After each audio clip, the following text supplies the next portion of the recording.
E é uma alegria, é uma satisfação, pessoal, estar aqui para a gente poder bater um papo sobre o assunto da reforma tributária, que é o assunto do momento, né? Novidades que não param nos próximos 10 anos, então é sobre isso que a gente vai conversar um pouquinho, né? Num papo bem descontraído, como a gente sempre faz, né, professor?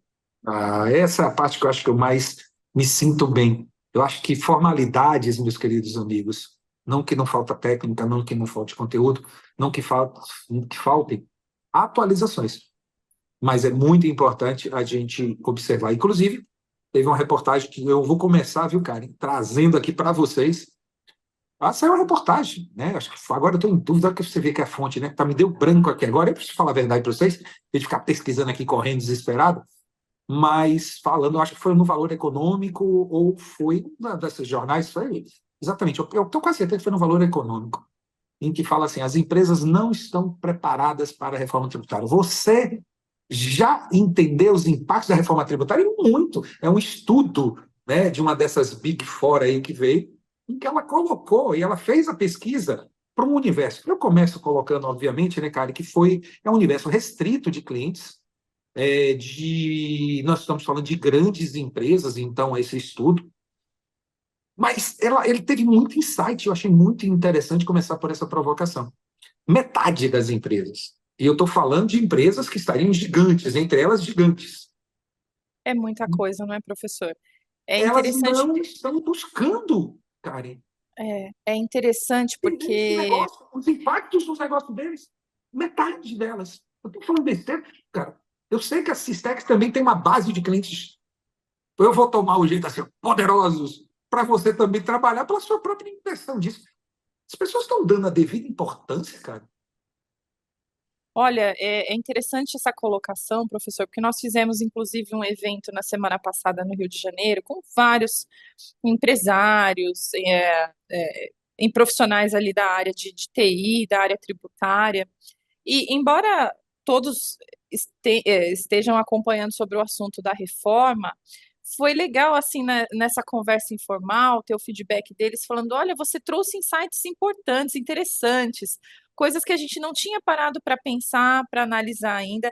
E é tão interessante a sua fala inicial, professor, porque a gente que trabalha nesse mundo fiscal, tributário, contábil, a maioria das pessoas com quem eu converso diz que a gente tem que ter muita humildade, né, para trabalhar nessa área, porque a gente nunca vai saber tudo. A gente está sempre aprendendo, todos os dias a gente tem alterações, né? Um pouquinho antes da gente começar, eu falei: nossa, eu vou falar com o professor? Não, eu quero ouvi-la, não quero falar, eu quero aprender com o professor. Então, para mim é uma honra estar aqui e poder compartilhar com vocês, comentar alguns insights sobre esse tema da reforma.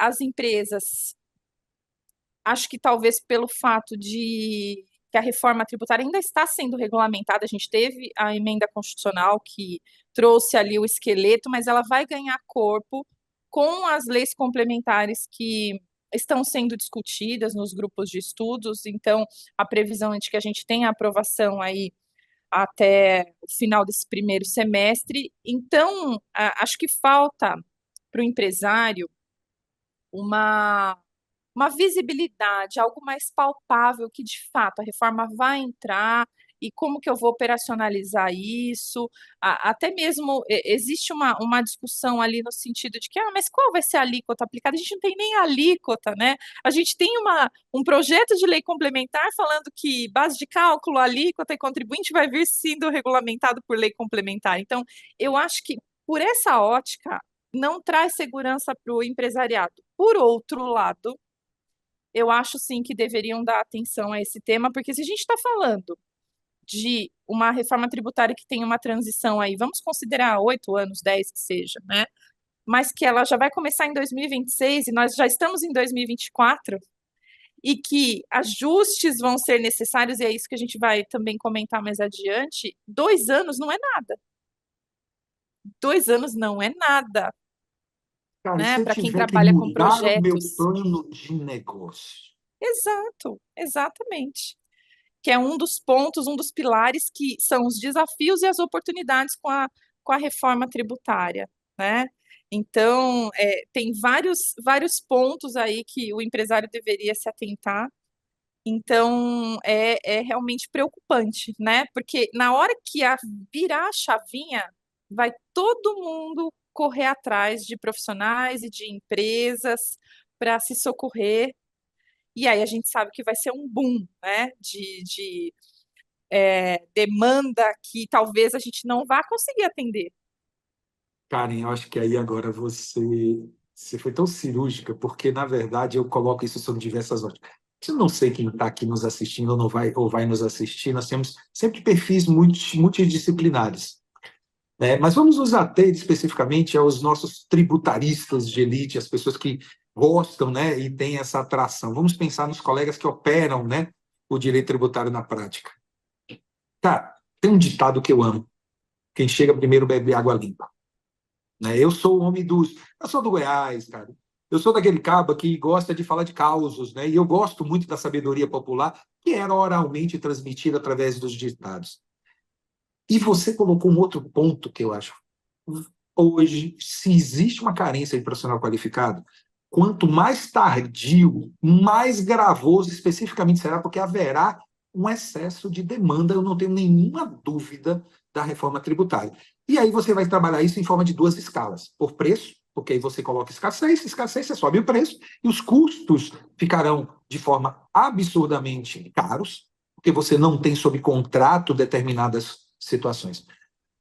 E aí tem a hipótese de você ser esse prestador de serviço. E agora é tempo também de buscar qualificação. E a qualificação envolve parabéns àqueles que estão aqui, por exemplo, despendendo seu final de tarde para estar ouvindo de um tema que faz muita diferença e muito impacto.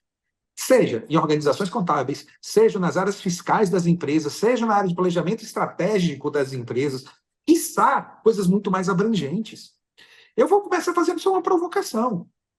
2032 é o último suspiro de todos os benefícios fiscais ligados à ICMS, e nós sabemos que existe uma cadeia de negócios, de planejamentos tributários, de planejamento estratégico, de montagem de empresas que estão baseadas nesses benefícios. E não se engane, não tem nenhum estado, né, cara, que é santo nessa história. Determinadas indústrias estão em São Paulo concorrendo com um benefício da Zona Franca de Manaus. Ah, São Paulo não dá benefício. Ah, não. Dá, e dá, só que ele trabalha dentro de uma característica dele escolher a quem ele vai dar. Mas ele, quando tem um processo de competitividade, ele dá benefício fiscal. E aí, ele não vai mais poder. E a Zona Franca de Manaus continua. Só uma pequena provocação. A Zona Franca de Manaus continua. Olha, tinham matado o IPI, né, cara? E agora voltou o IPI. Então, eu até costumo brincar, né, professor?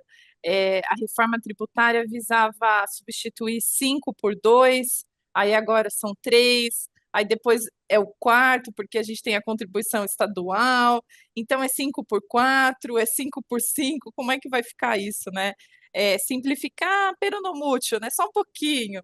Então, tem essas nuances que a gente acaba observando, né? E é interessante. Você ia comentar alguma coisa? Pode comentar. Não, não, pode continuar. Fala, é interessante você falar.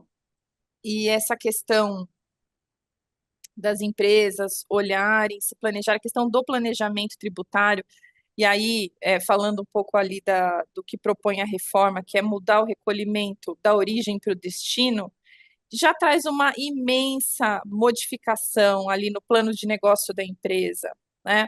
Falando sobre a extinção dos benefícios que termina em 2032, eu preciso olhar para isso, né? Cara, É engraçado, eu fui consultada. Oi? Fala a sua opinião sobre essa coisa do impacto da mudança do princípio do destino. Eu queria te ouvir. A gente tem uma ênfase nesse ponto. Porque agora você passa, o comprador é que vai ficar responsável pelo pagamento do tributo, você deixa de recolher na origem, passa a recolher no destino.